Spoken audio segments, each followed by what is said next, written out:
Mais uma vez, a paz do Senhor, igreja. Ô glória. Meus queridos, por favor, abra aí a sua Bíblia no tema.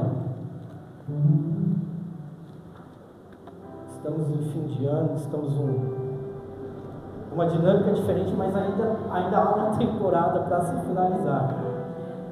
Tiago, capítulo, às vezes até vai temporada ainda, tem. Tiago, capítulo de número 4, apenas o versículo de número 10. Tiago, capítulo de número 4, verso de número 10. Ele diz assim, a minha versão é um pouquinho diferente, tá bom?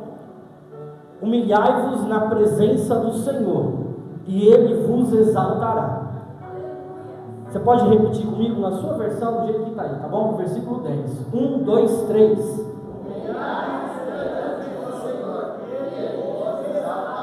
Glória. Pode tomar assento, fique à vontade. Amados, esse texto foi aí já ministrado por 3 sextas-feiras. Cada um trouxe algo peculiar dentro do texto. E eu não quero fugir disso, mas eu também vou acrescentar aqui um outro texto, ser muito breve em relação ao que Deus ele colocou no meu coração. Esse versículo de número 10, ele fala de uma forma da qual a gente já entende. Que forma é essa? A respeito da humilhação. Se você reparar o versículo, e agora, e eu sei que você já entende dessa forma, o versículo ele não diz, preste atenção, ele não diz, seja humilhado, ou se você for humilhado.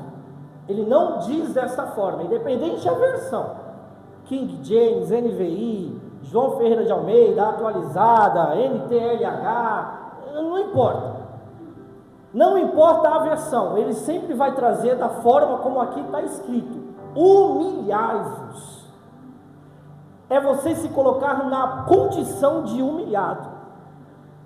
E infelizmente nós, como igreja, como cristãos, a gente interpreta isso de uma forma errada. Tanto a humilhação quanto a exaltação que termina o versículo. Porque você já deve ter dito, ou se você nunca disse, você já ouviu. Aquela pessoa me humilhou, mas ela vai ver que Deus vai me exaltar. Você já deve ter falado isso, ou se você nunca falou, você já disse. É você colocar uma situação, sabe? Deus ele traz uma situação para as nossas vidas, e a gente interpreta a situação totalmente errada. A humilhação lá para o mundo é exatamente isso que a gente entendia, que não entendemos mais. A humilhação para o mundo é alguém te envergonhar em público, é alguém te humilhar, é alguém fazer algo contra você e alguém fala, poxa, a pessoa está te humilhando, e você se sentir mal. Mas perante Deus, ou de uma forma bíblica falando, essa humilhação é diferente. Por quê? Porque você vai ver, Deus vai ir lá. Não, irmão, não é isso, não é esse ponto. Não se trata a respeito da força do meu Deus para com aquela pessoa, se trata da força de Deus para comigo, do tamanho do que eu posso me posicionar na presença do Senhor, e Ele ter misericórdia da minha vida. E eu não estou isolando o texto, porque parece um pouco distante, mas na última sexta-feira a Ivone ela trouxe de uma forma esmiuçada esse texto, e tem algumas coisas, algumas características dentro desse texto, para chegar no capítulo de número 10, que não se trata de alguém ou de algo que a pessoa faz, mas se trata a meu respeito, porque o versículo 1 ele diz, de onde vêm as batalhas e os desentendimentos que há no meio de vós, de onde, se não das paixões que guerreiam dentro de vós. Então, não está em alguém, está dentro de mim.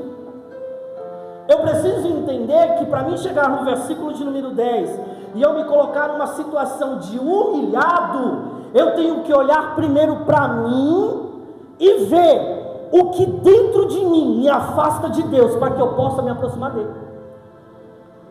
Eu tenho que olhar para dentro de mim e falar assim, Deus, isso ou eu estou me afastando. Por quê? Porque você já ouviu muito a respeito do seu maior inimigo. Tem até uma canção que fala do maior vilão. O maior vilão é quem, irmãos? Sou eu. Sou eu. Quando eu me levanto pela manhã, é eu que vou determinar se aquele dia vai ser bom ou se vai ser ruim. Não adianta você chegar aqui e falar fulano. Não, irmão, foi você. Fui eu. É eu que não estou legal, é eu que estou mal, é eu que estou ruim. É o meu interior. Então o que há dentro de mim é o que vai determinar aquele dia. O que está dentro de mim, como eu estou. Se eu estiver bem, pode ter certeza, tudo vai o quê? Muito bem. Agora, se eu falar que está tudo muito mal, vai ser tudo muito mal naquele dia. Para o texto, eu preciso me humilhar e me tornar humilde, ser sincero. Entenda que essa humilhação, ou ser humilde, não é a pessoa que ela tem muito dinheiro, a pessoa andar de chinela havaiana. Porque tem muita gente que anda de chinela havaiana e ele é muito ignorante. E aí a gente declara o quê? Ele é humilde. Não, irmão. A humildade é perante o Senhor. Entenda que o versículo 10 ele diz: humilhai-vos aonde? Perante o Senhor. Então tudo que eu fizer é perante o Senhor. Não é, você entendeu? Eu preciso ser humilde perante Ele. O que é ser humilde, Jonatas? Não é eu ser arrogante perante Ele. Eu posso. Não, eu consigo. Eu não preciso orar, eu não preciso ler. Por quê? Porque Deus é comigo. Não, ele está falando, seja humilde. Porque por mais que você ore tanto, um dia você vai precisar orar muito mais. Por mais que você leia tanto, um dia você vai precisar orar mais. Por mais que você seja tão próximo de Deus, um dia você vai precisar ser mais próximo ainda. Por quê? Porque eu não sei o dia de amanhã. O dia de hoje, Jonatas, eu consegui fazer 30 minutos de oração. Seja humilde perante o Senhor, não perante alguém, é perante Ele, e Ele vai te exaltar. Essa humildade é você entrar nele, é você estar nele, é você viver nele, é você andar com Ele, é você olhar para Ele, e como foi dito aqui, e saber que dele o Senhor é meu pastor e de nada eu tenho falta. Por quê? Porque Ele é tudo para mim. Não me importa o que está acontecendo ao meu redor, não me importa o que vai acontecer, Deus está no controle da minha vida. Eu preciso entender que eu sou dependente dEle. Humilde de coração. Olha o que Provérbios 28 verso 9 diz: por que eu preciso ser humilde de coração com o Senhor? O que desvia o ouvido para não ouvir a lei, até mesmo a sua oração se torna abominável. Em outras versões, esse final ele vai dizer: até mesmo a sua oração não será ouvida. Olha como é que se torna uma pessoa que não é humilde e reconhece o Senhor. Olha como é que se torna uma pessoa que não é humilde, não tem humilhação dentro dela perante o Senhor. Ele pode até orar, mas Deus não vai ouvir a oração dele. Ele pode, irmão, até se achegar ou tentar se achegar ao Senhor, mas se ele não der ouvido à palavra, se ele não der ouvido ao Senhor, a oração dele não será não respondida, não será ouvida. Aí, irmão, preste atenção. A gente precisa ou não precisa ser mais humilde perante o Senhor? A gente precisa ou não precisa se humilhar perante o Senhor? Precisa, irmãos. Todos os dias a gente precisa se humilhar perante Ele. Todos os dias a gente precisa ser humilde perante Ele. Porque Paulo vai dizer que ele, já cristão, ele ainda se considerava o pior dos pecadores. E olha o que Deus fez na vida daquele homem. Quando eu entro na presença do Senhor, quando eu me coloco na disposição do Senhor, com humildade, com simplicidade, você pode ter certeza que Deus, Ele fará algo extraordinário extraordinário pela tua vida. Mas eu preciso me enquadrar aos padrões dele. Eu preciso me humilhar perante ele.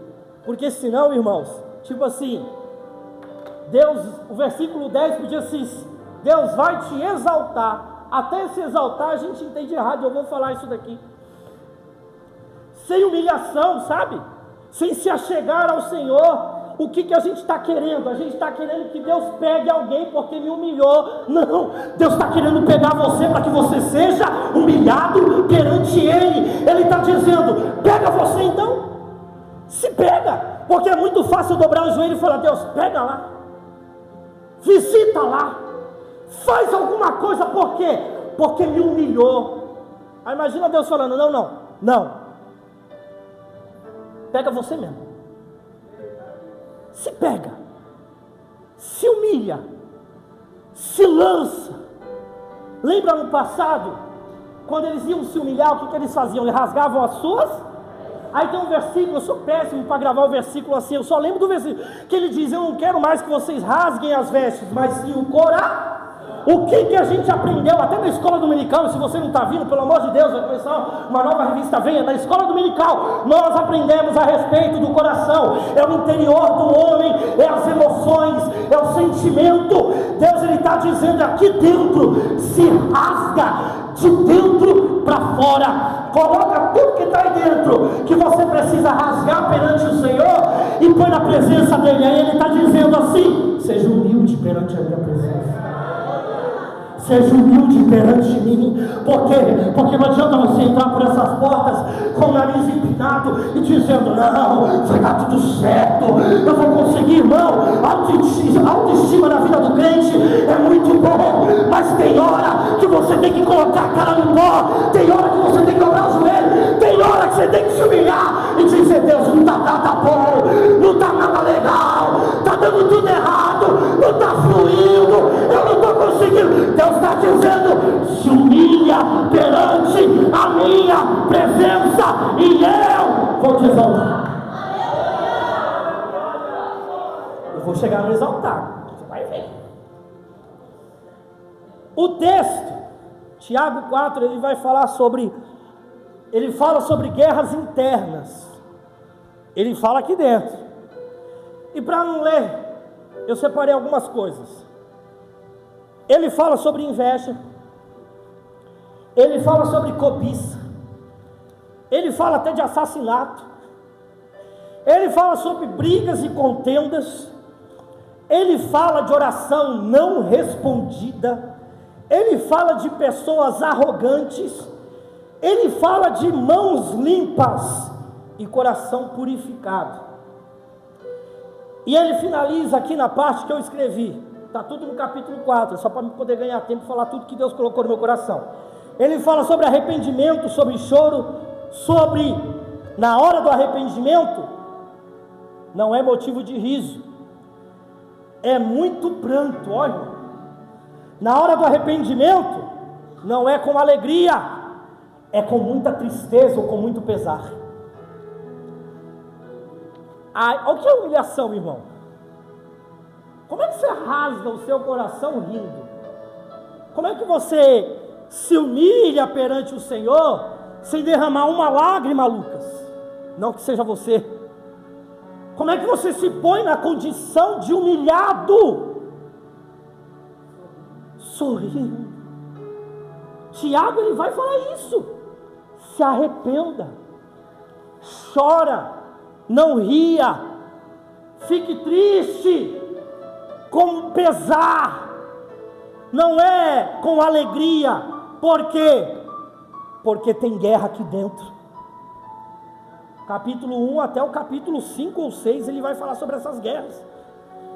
Tudo isso que eu falei aqui, ele ainda fala adúlteros, como você pode fazer amizade com o mundo e não com Deus, sabendo que se você for amigo do mundo, você não é amigo de Deus. Adultério espiritual.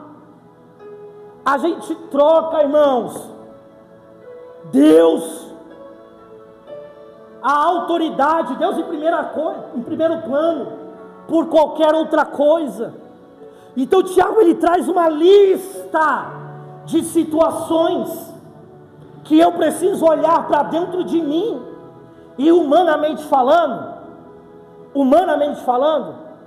tu é invejoso, tu é cobiçoso. Humanamente falando, lembra do pecado já está aqui? Se a tua cabeça não estiver boa, isso desce para o coração. Mas você olha e fala, ó irmãozinho, que bênção, né? Aí Tiago ele está falando desses pequenos detalhes. Mas olha que interessante o que Deus ele colocou no meu coração. 2 Samuel, capítulo de número 11. A epígrafe já diz, adultério e homicídio de Davi. E aí eu fui ler a história. Quando eu me deparei com algumas coisas que Tiago fala, Davi encara isso. Davi faz o que Tiago 4 diz, ó. Eu comecei falando que os versículos de Tiago 4 vai falar sobre cobiça e inveja. Cobiça e inveja é como se fosse uma linha tênue, bem fininha. É igual, mas diferente. Você ser cobiçoso e invejoso. Você cobiçar algo de alguém, você invejar alguém. Eu invejo, um exemplo, eu vou pegar a Érica, porque se eu pegar alguém, Érica, eu invejo ela. Eu quero ter a vida dela. Eu vou cobiçar, eu cobiço algo que ela tem, um carro, uma casa, algo que é peculiar dela. Aí Davi, o que ele faz? Ele cobiça e inveja. Ele cobiça Betseba. E ele tem inveja de quem? Por causa de Betseba.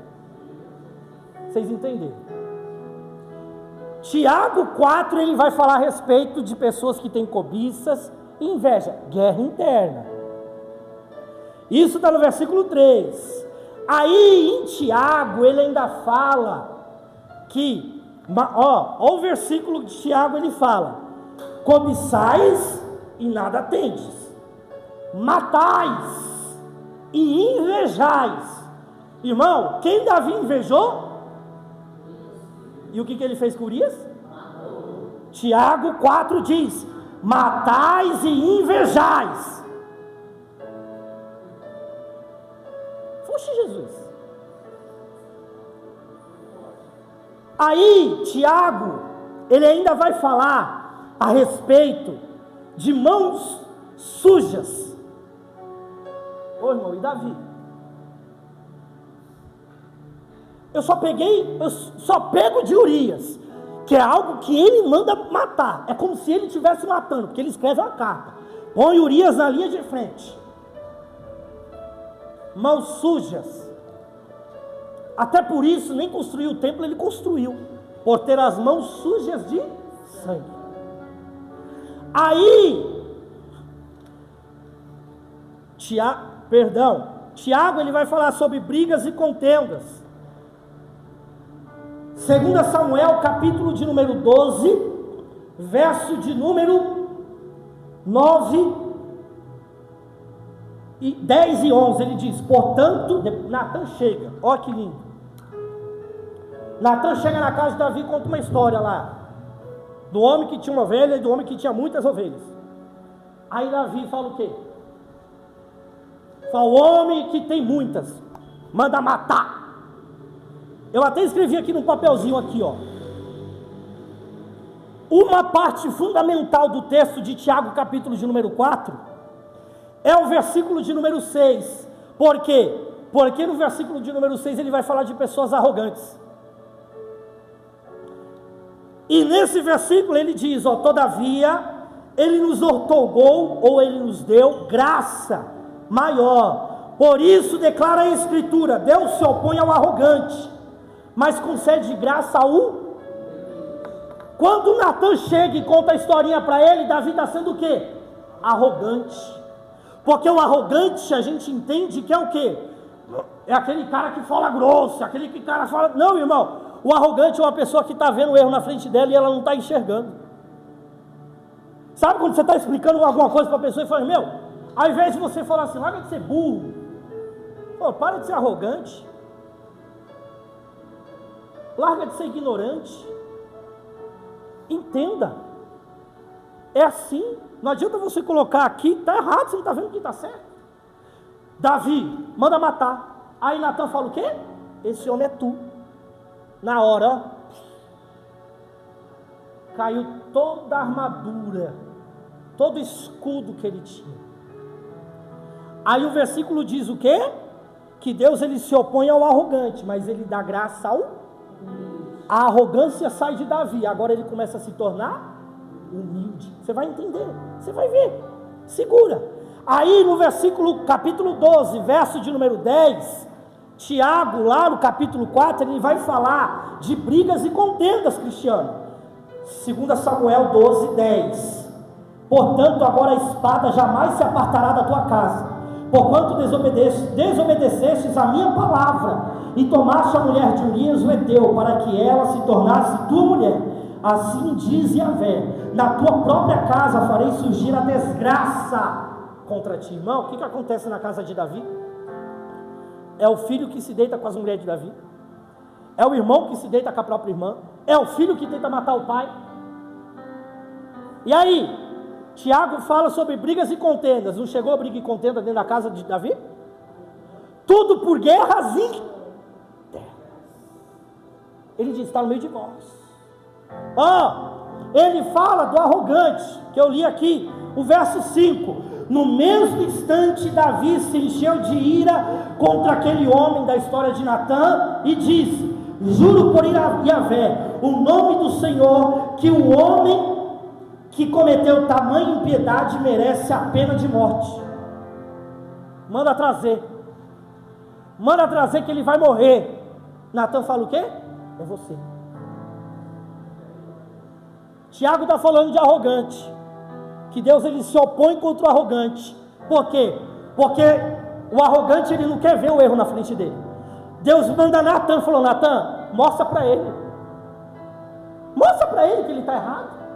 Mostra para ele que ele está sendo arrogante. Por quê? Porque para o arrogante, imagina Deus falando isso para Natan, irmão.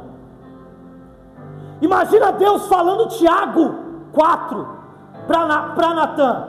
Porque Natan, para o arrogante, eu viro as costas. Mas para aquele que se humilha, eu dou graça a ele. Deus concede graça. Deus concede misericórdia. Aí, o capítulo de número 12, verso 16, verso 18, verso 22, verso 23, vai dizer que Davi ora, se põe em jejum, há 7 dias, irmão, ele ficou lá, de jejum, de cara no pó, sem tomar banho, sem se levantar da onde ele estava. Imagine, irmão, ele buscando, por quê? Qual era o propósito? O menino do adultério nasceu, mas estava para morrer. Deus havia avisado. Aí ele se põe em oração pelo menino.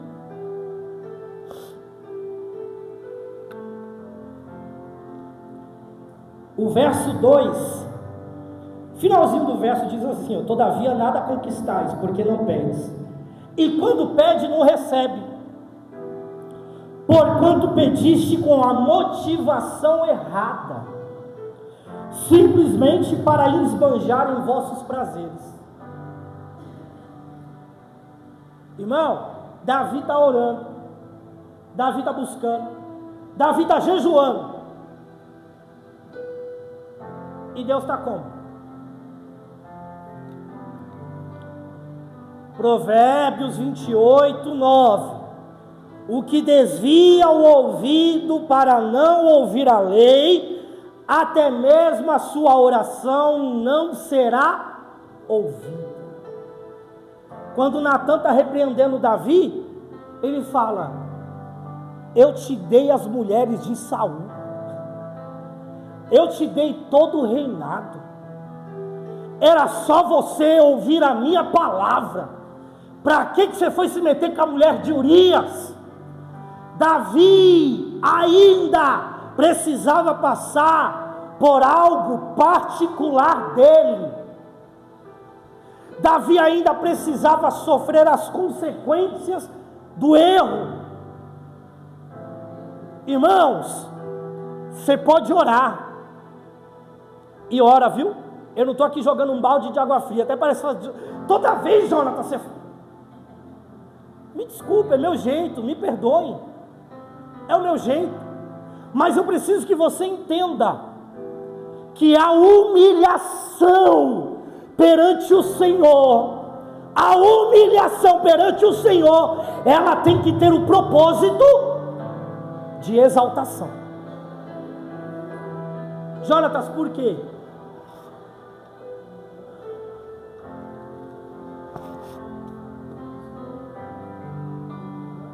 O menino morre, os soldados estão lá, Davi escuta, e fala: o que aconteceu? O menino morreu? Ele: ô Senhor, o Senhor orou, e já fala: o Senhor orou, o Senhor jejuou, mas o menino morreu. A Bíblia diz que Davi se levantou. Cadê? Davi entendeu. Não é isso não. Davi se levanta, tira a roupa, toma banho, põe uma roupa nova, passa perfume e manda trazer comida. Aí os servos falam assim: eu não entendi. Só ir orando, jejuando. Falou assim: ué, enquanto a vida ainda é esperança. Se o menino morreu, assim Deus quis. É mais fácil agora eu ir até onde ele está do que ele vir a mim. E aí, irmão, acaba ali a história, não acaba o capítulo. Aí a próxima epígrafe já diz que Davi se deita com Betseba e eles têm um filho. O nome do filho, Salomão. Natan vem, pega o menino e fala assim: a partir de hoje o nome do menino é Gedidias. Por quê? Porque Deus muito o amou. Jonatas, o que é isso? Salmo 51. Salmo 51 é um salmo que Davi escreveu.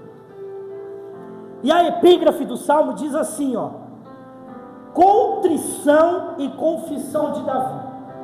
E aí ele diz embaixo: ao gerente ou ao regente, melhor, do coro, salmo de Davi, quando o profeta Natão confrontou, depois de haver ele cometido adultério com Betseba.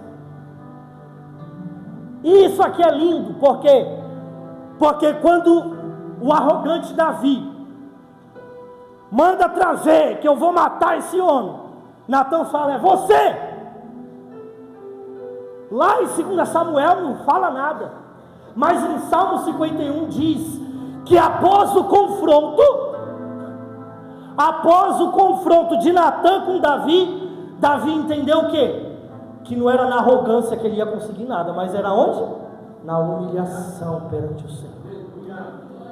Eu não vou ler o Salmo 51 todo não, mas eu separei algumas coisas. Tiago, capítulo de número 4, verso de número 5, diz assim: ou imaginais que é sem razão que a Escritura afirma que o Espírito que ele fez habitar em vós zela com ciúmes dos céus? Ou seja, o Espírito Santo tem? Salmo 51, verso de número 11: não se afastes da tua presença, nem tires de mim o teu Espírito Santo. Tiago capítulo 4, verso 6 diz: todavia ele nos deu graça ainda maior, por isso declara a Escritura: Deus se opõe aos arrogantes, mas concede graça ao humilde.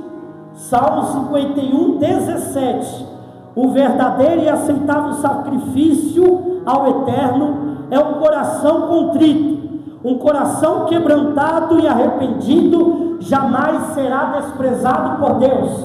Tiago capítulo 4, verso de número 8, a parte A, diz: achegai-vos a Deus e Ele acolherá a todos vós. Salmo 51, 12.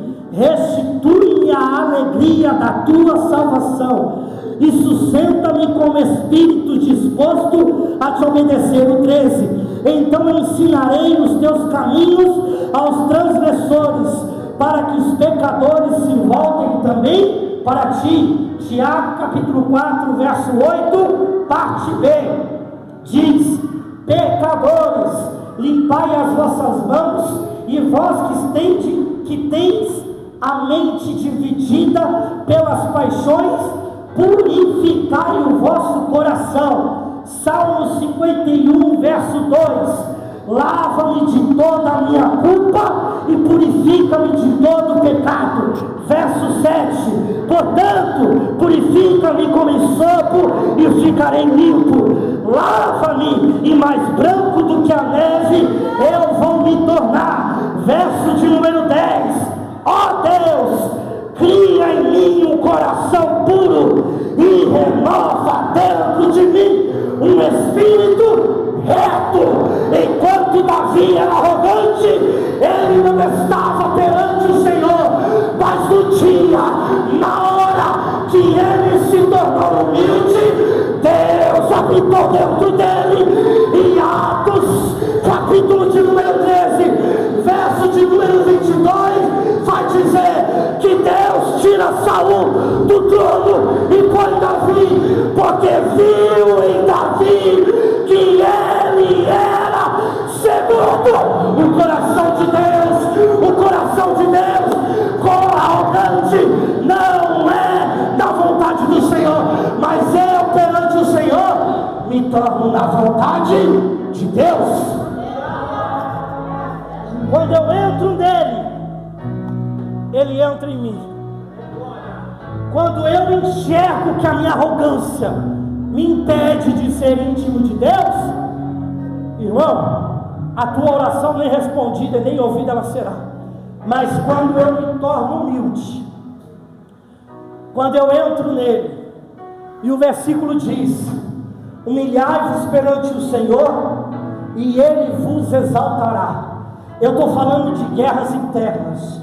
Se eu estou falando de mim, se eu estou falando das minhas mentiras, das minhas contendas, que exaltação que Davi teve? Que exaltação que Davi teve? Nenhuma. Ele só se humilhava. Se você ler na sua casa o Salmo 51, você vai ver o tanto que ele pede perdão pelos pecados dele. E ali eu entendi a exaltação. Porque quando Deus ele te exalta, dentro desse texto, Salmo 51, Tiago capítulo de número 4, ele fala do espiritual, das guerras internas aqui dentro. E aí ele termina ele dizendo: humilhai-vos perante o Senhor. Ou seja, eu preciso me abrir perante Ele. Eu preciso, como diz a pastora, o pastor, jogar nele todas as minhas mazelas, tudo aquilo que está podre dentro de mim. Que exaltação que você está querendo? Um carro novo? Uma casa? Não. Ele está falando que essa exaltação aqui, essa exaltação é que o nome dele vai ser exaltado dentro da tua vida. O nome dele vai ser exaltado em você. Quando eu me humilho, quando eu me coloco perante o Senhor, ele te exalta desse jeito, meu querido, fazendo com que o nome dele seja glorificado dentro de você, fazendo com que tudo dê certo, através do nome dele dentro da tua vida, através do nome dele em você. Por isso eu te digo, não te preocupa com as coisas dessa terra, buscai primeiro o reino do céu e a sua justiça, e as demais coisas não serão acrescentadas. Ou seja, busca a presença do Senhor, busque se humilhar perante ele, busque entrar nele, que você vai ver a exaltação de Deus na tua vida. Você vai ver o que Deus ele vai fazer, o que Deus ele vai fazer dentro de você, o que Deus ele vai fazer por onde você andar, por onde você caminhar. Não se preocupa. Por quê? Porque se a nossa mente, se a nossa fé estiver nas coisas materiais, esquece. Davi entendeu a humilhação que ele precisava ter perante Deus. Não é sobre ter ou receber, porque se for assim, Deus ouviu a oração de Ana quando ela se humilhou, mas Deus não ouviu a oração de Davi quando ele se humilhou. Aí a gente vai falar o quê? Não está orando, não está buscando. Mas não é isso. Não é sobre ter ou receber, mas é de ser íntimo dele, é de ser próximo de Deus. Por isso, se humilhe perante o Senhor, se lance aos pés dele, sim. Se lance aos pés dele, sim, com desejo, com vontade, porque o mundão está aí fora para pegar tanto adolescente, quanto irmã, quanto irmão, quanto os anciãos. Se humilhe perante o Senhor, e você vai ver que Deus ele vai te exaltar de uma forma espiritual dentro de você, para que essas guerras internas você possa vencer, para que essas batalhas que existem aqui dentro você consiga dizer: não, eu consigo. Por quê? Porque toda vez que você diz não para o pecado, toda vez que você diz não para o mundo, toda vez que você diz não para o diabo, ele disse aqui no texto de capítulo 4: resistir ao diabo e ele fugirá de vós. Ei, ele está dizendo, toda vez que você diz não, ele está dizendo: você está se humilhando, eu estou te exaltando. Você está se humilhando, eu estou te exaltando. Deus vai te exaltar assim. É assim que ele há de nos exaltar, você mantendo-se firme perante o Senhor. Que Deus te abençoe, que Deus te guarde, que Deus te proteja. E você aí que vai assistir esse vídeo depois, fique na paz do Senhor Jesus Cristo. Amém? Igreja,